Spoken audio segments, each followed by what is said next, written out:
Yes, good afternoon everyone, welcome you to all. आज के session में हम लोग यहाँ पर पढ़ने वाले गणित शिक्षण शास्त्र को।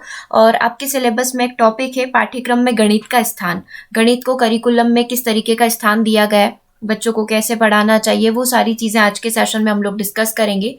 सेशन को हम लोग यहाँ पर स्टार्ट करते हैं। सबसे पहले हम कुछ परिभाषाओं के बारे में देख लेते हैं जो गणित को देकर ली गई है। सबसे पहले जॉन लॉक के अनुसार जो गणित को लेकर जो परिभाषा है वो क्या है, तो गणित वह मार्ग है जिसके द्वारा बच्चों के मन या मस्तिष्क में तर्क करने की आदत का विकास होता है। ये लॉक के अनुसार दी गई डेफिनेशन से। तो पहली परिभाषा ये हो गई। दूसरी परिभाषा के बारे में यदि हम लोग बात करें, दूसरी डेफिनेशन मार्शल के अनुसार गणित एक ऐसी अमूर्त व्यवस्था का अध्ययन है जो कि अमूर्त तत्वों से मिलकर बना है और इन तत्वों को मूर्त रूप में परिभाषित किया जाता है। ये दूसरी डेफिनेशन है। आज के सेशन में हम लोग दो परिभाषा पढ़ेंगे। सबसे पहले लॉक के अनुसार इन्होंने गणित को वह मार्ग बताया जिसके द्वारा बच्चों के मन या मस्तिष्क में हम तर्क का विकास कर सकते हैं। तो लॉक ने किसकी बात करी है? तर्क करने की बात करी है। कैसे मन और मस्तिष्क में तर्क का विकास करना है? किसके माध्यम से? गणित के माध्यम से। देन सेकेंड है, मार्शल ने क्या बोला है? गणित एक ऐसी अमूर्त व्यवस्था का अध्ययन है, ऐसी कल्पनात्मक चीजों का अध्ययन होता है जो अमूर्त तत्वों से ही मिलकर बनी है। ठीक है, अमूर्त तत्वों से ही मिलकर बनी है। बच्चों को कल्पनात्मक तरीके से मान लो, लेट अस अज्यूम, ऐसे करके चीजों को ही सिखाते सिखाते मूर्त रूप उनको दे दिया जाता है। तो ये दो परिभाषाएं आज के सेशन में हम लोगों को पढ़नी है। आगे हम लोग बात करते हैं कुछ और चीजों के बारे में हम लोग यहाँ पर डिस्कस कर लेते हैं। देखो, स्कूल पाठ्यचर्या जो है इसमें गणित का महत्व किस तरीके से है।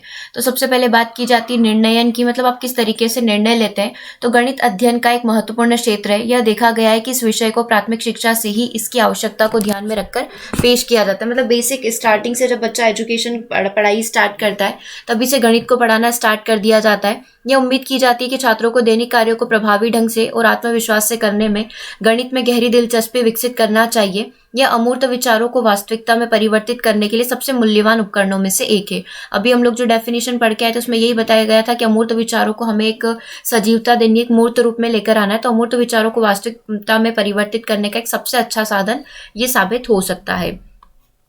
एग्जाम्पल आप यहाँ पर देख सकते हैं कि उदाहरण के लिए कक्षा 10 के परिणाम मुख्य रूप से संख्याओं के रूप में उपलब्ध होते हैं।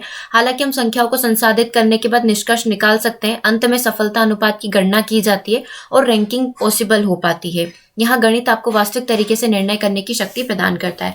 नॉर्मली एग्जाम्पल अगर हम लोग रियल लाइफ का भी उठाए तो बच्चों को हम लोग क्या करते हैं, क्लास 10th की बात करें तो वहां पर नंबर दे देते हैं और उस नंबर के आधार पर ही हम लोग बच्चों की रैंक निर्धारित कर देते हैं कि इसको कौन सी रैंक मिली है। ए रैंक मिली है, A+ मिली है, बी मिली है, B+ मिली। इस तरीके से रैंकिंग यहाँ पर निर्धारित हमारी हो जाती है। तो ये एक निर्णय लेने की क्षमता का विकास करता है कौन? गणित। दूसरे की हम लोग बात करते हैं प्रायोगिक अधिगम। प्रायोगिक अधिगम क्या होता है? ऐसा कहा जाता है कि अनुभव दुनिया में सबसे महंगी चीज है। गणित छात्रों को स्वयं अधिगम इनपुट को सीखने के लिए और लागू करने की प्रत्यक्ष अनुभूति प्रदान करता है। यह अनुभव शिक्षार्थियों के दिमाग में रुचि को बढ़ावा देने में मदद करते हैं। छात्र समूह में बेहतर सीखते हैं। ऐसा इसलिए है क्योंकि सहकर्मी अधिगम में पार्श्व सोच पैटर्न विकसित होते हैं जो विचार उत्तेजक विचारों का नेतृत्व करते हैं। प्रायोगिक अधिगम मतलब क्या चीजें हो गई कि बच्चा यहाँ पर प्रयोग के द्वारा सीखता है। बहुत सारे एक्सपेरिमेंट करने का बच्चे को यहाँ पर मौका मिलता है जिसकी वजह से वो इन चीजों को रियल लाइफ से कनेक्ट कर पाता है। ठीक है, तो यहाँ पर वही चीजें बताई गई कि एक्सपीरियंस बहुत महंगी चीज है। तो एक्सपीरियंस के माध्यम से बच्चा चीजों को यहाँ पर लर्न कर सकता है। तीसरा पॉइंट है यहाँ पर लॉजिकल रीजनिंग, तार्किकता की बात हो रही है। तो लॉजिकल रीजनिंग में क्या चीजें आती है? यह गणित है जो छात्रों को उनकी तार्किक और तर्क संघर्ष क्षमताओं को विकसित करने में मदद करता है। छात्रों को विभिन्न समस्याओं को हल करते समय तुलना करने और विषमता की आवश्यकता होती है। यहाँ बहुत अधिक गुंजाइश होती है जहाँ वे विभिन्न परिस्थितियों में आते हैं। शिक्षक आगमनात्मक और निगमनात्मक तार्किक दृष्टिकोण के माध्यम से उपयोगी ज्ञान प्रदान कर सकता है। यह अनुशंसा की जाती है कि जब शिक्षक को प्रश्न करने तो विभिन्न उदाहरणों का लाइव प्रदर्शन देना चाहिए। जब वे समस्याओं को हल करने के तरीकों को जानते हैं तभी वे उन्हें हल कर सकते हैं। मतलब लॉजिकल रीजनिंग में बच्चों को यहाँ पर हमें इंडक्टिव और डिडक्टिव मेथड दोनों का ही प्रयोग करना चाहिए। अब इंडक्टिव मेथड से क्या होगा? सबसे पहले हम लोग उसे एग्जाम्पल के थ्रू सिखा रहे हैं। और डिडक्टिव यानी कि निगमनात्मक मेथड में क्या होगा? हम लोग बच्चों को सूत्र का प्रतिपादन करना सिखा रहे हैं कि सूत्र का प्रतिपादन किस तरीके से किया जाता है या फिर ये जो सूत्र है वो किस तरीके से जनरेट हुआ है। तो बच्चों के अंदर तार्किक क्षमता का विकास जो है वो किसके माध्यम से होता है? तार्किक क्षमता का विकास होता है गणित के माध्यम से। ठीक है, तो इस तरीके से हम लोग बच्चों की जो एक तर्क क्षमता, जो एक लॉजिकल थिंकिंग जो है उसको यहाँ पर विकसित कर सकते हैं। अगला पॉइंट है ज्ञान में ज्ञान के आधार में वृद्धि। अब हमें यहाँ पर क्या करना होगा कि बच्चे जो है ज्ञान ही एक तरीके से शक्ति मानी जाती है, मतलब बच्चों के पास ज्ञान होना या फिर किसी भी व्यक्ति के पास ज्ञान होना बहुत आवश्यक है। जब कोई छात्र नई चीजें सीखने में रुचि रखता है तो वह विशेष विषय का आनंद लेता है। मान लो बच्चों को गणित सीखने में कोई भी इंटरेस्ट नहीं आ रहा है तो वो गणित को नहीं सीख पाएगा, लर्न नहीं कर पाएगा। हम लोग एक मनोवृत्ति का नियम भी पढ़ते हैं जो थॉर्नडाइक के द्वारा दिया गया है। तो वो क्या चीजें बताती है कि आपके पास जितनी क्षमता है आप उसी अनुपात में सीखोगे। यदि आप कम अपने एफर्ट्स वहां पर डाल रहे हैं तो आपको उतनी ही मात्रा में वो चीजें लर्न होती है। तो ये चीजें वही बताती है कि जितना आप में इंटरेस्ट है उतना ही आप उस विषय का आनंद लेंगे और उतना ही आप उसको लर्न कर पाएंगे। अब ये पॉइंट आप यहाँ पर देखेंगे, अध्ययन और नियमित अभ्यास से सुसंगता उन्हें सुविज्ञ जानकार बनाती है। यह आगामी वर्षों के लिए एक मजबूत नींव की स्थापना करती है। बुनियादी अवधारणाओं को उचित ढंग से और सटीक रूप से सीखा जा सकता है। ये किसकी परिभाषा, ये हमारा जो एनसीईआरटी 2005 जो है वो बताता है। एक तो ये चीज बताता है कि बच्चों का गणितीकरण कैसे करना चाहिए, बच्चे जो अपनी ब्रेन स्टॉर्मिंग और समस्या कौशल को कैसे विकसित कर सकते हैं, जो कि हम लोग कल जो हमारा प्रीवियस सेशन था उसमें हम लोग डिस्कस कर चुके थे। और आज ही आपके सामने डेफिनेशन है कि अध्ययन करना है, ठीक है, और साथ ही आपको नियमित अभ्यास भी करते रहना है, प्रैक्टिस भी करती रहनी है। इससे बच्चे क्या होंगे, उस चीज को लेकर जानकार बनेंगे, मतलब कि ज्ञान की वृद्धि होगी। एक बेसिक बेस यहाँ पर क्रिएट होगा, मजबूत नींव की स्थापना होगी और बुनियादी अवधारणाओं को उचित ढंग और सटीक रूप में सीखा जा सकता है। ये कौन बोले हैं, एनसीईआरटी 2005 के अकॉर्डिंग ये डेफिनेशन दी गई है।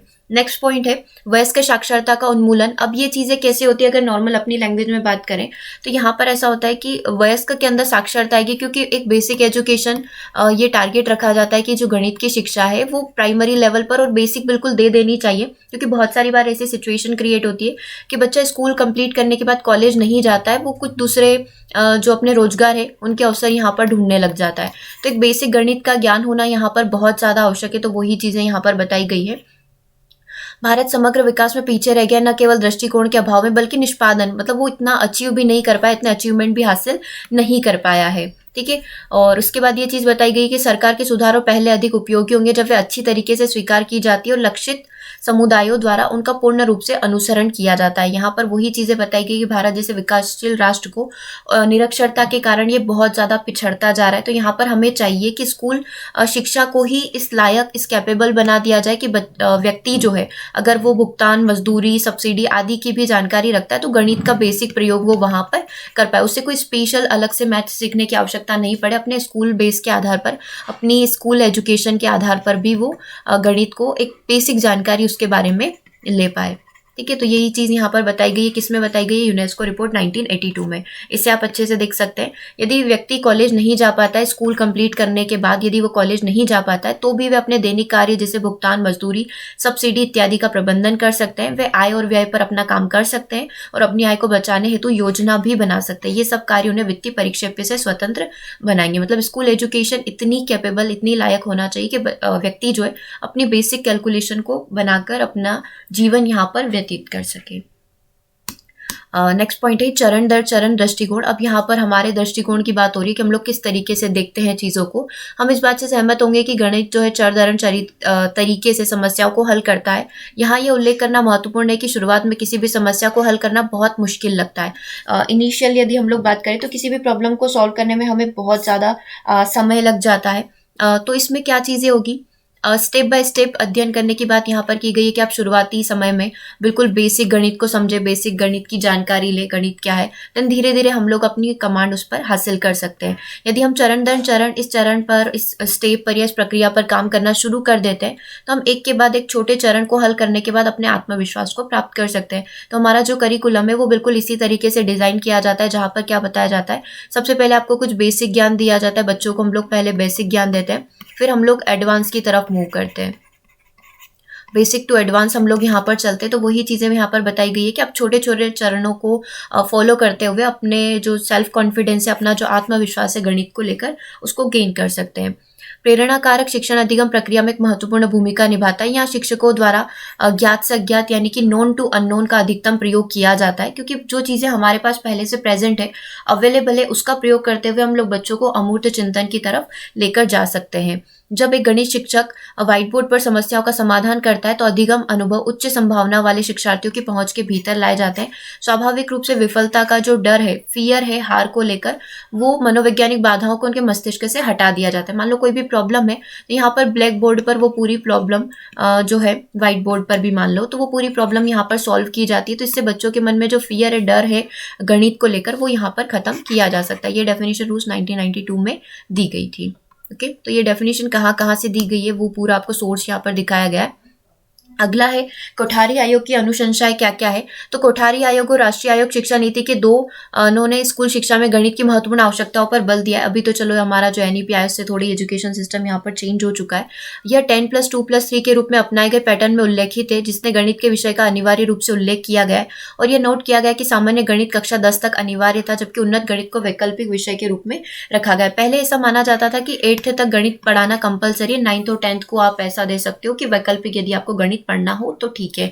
लेकिन बाद में ये चीजें आई कि नहीं, 10th तक तो गणित को कंपलसरी करो ही सही, ताकि 10th तक एक व्यक्ति को गणित में साक्षर होने की पूरी जानकारी मिल सके। उसके बाद गणित को आप वैकल्पिक रख सकते हो। जैसे 11th-12th हम लोग देखते हैं, बायो वगैरह आ जाती है, आर्ट्स आ जाता है, तो उसमें इतना मैथ्स को पढ़ने का, गणित को समझने का मौका नहीं मिलता। लेकिन 10th तक तो गणित को कंपलसरी करना ही है। कौन बोलता है? कोठारी आयोग इस चीज को यहाँ पर डिफाइन किया है।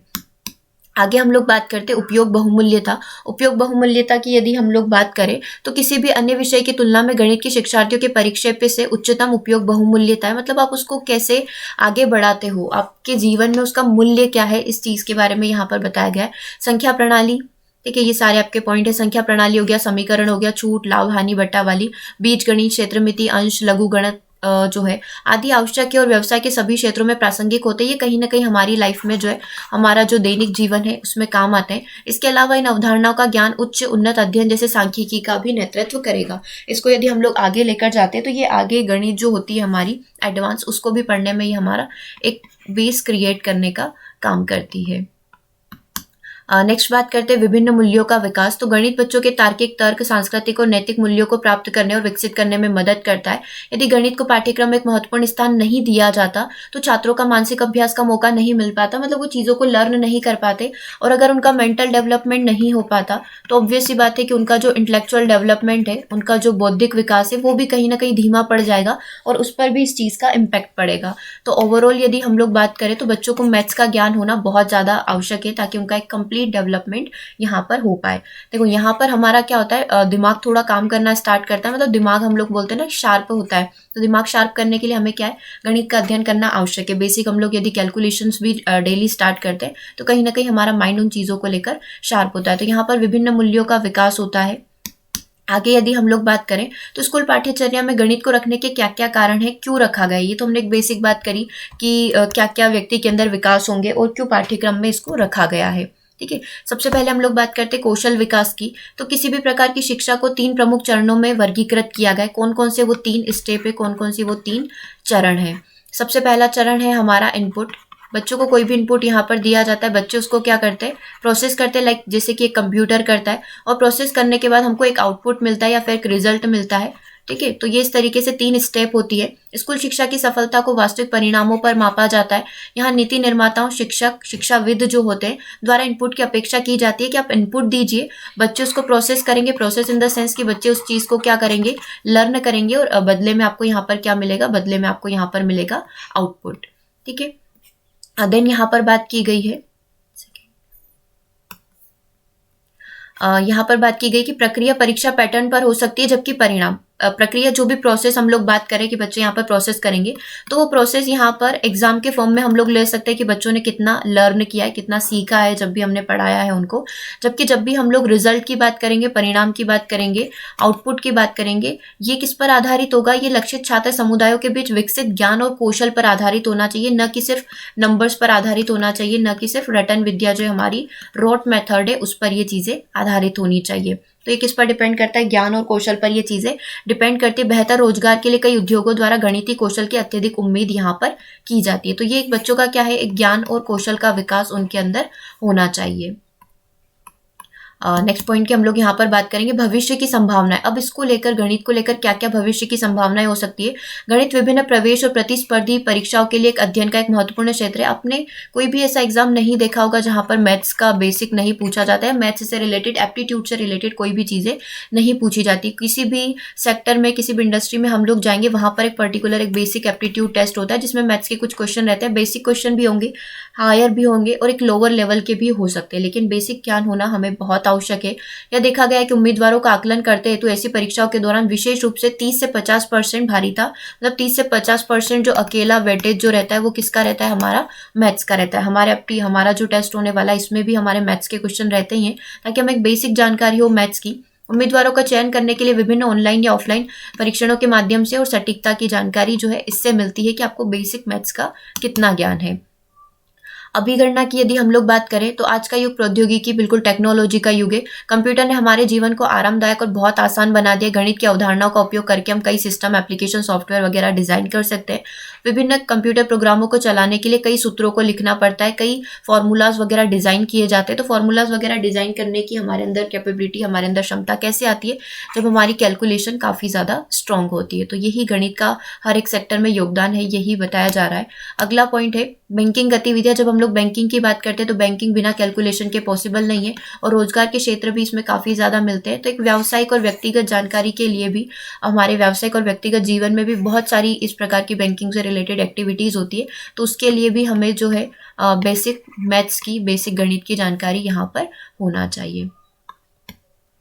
और नेक्स्ट पॉइंट की हम लोग बात कर लेते हैं तार्किक सोच विकसित करना। वही चीज़ है कि बच्चों के अंदर एक लॉजिकल थिंकिंग आती है, या फिर व्यक्ति के अंदर एक तर्क क्षमता जो होता है उसका विकास यहाँ पर हो सकता है। किसके माध्यम से, गणित के माध्यम से। गणित बच्चों में तार्किक सोच विकसित करता है। वे व्यवस्थित रूप से, नियमित रूप से और सही तरीके से काम करना सीखते हैं। गणित जो है, गणित के द्वारा बच्चों में तर्क, सोच, अनुशासन, आत्मविश्वास और भावना और अभ्यास का विकास होता है।